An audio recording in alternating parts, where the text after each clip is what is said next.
Meaning of emasculate. Emasculate.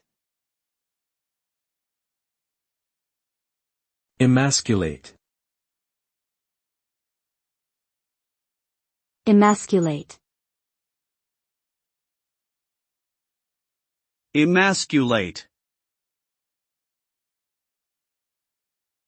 The term emasculate means to deprive someone or something of its strength, power, or effectiveness.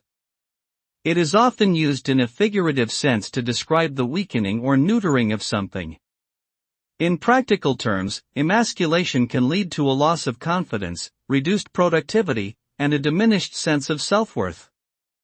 The result of emasculation can be devastating, leading to feelings of frustration, anger, and helplessness. Ultimately, it can prevent individuals or organizations from fulfilling their potential and achieving success.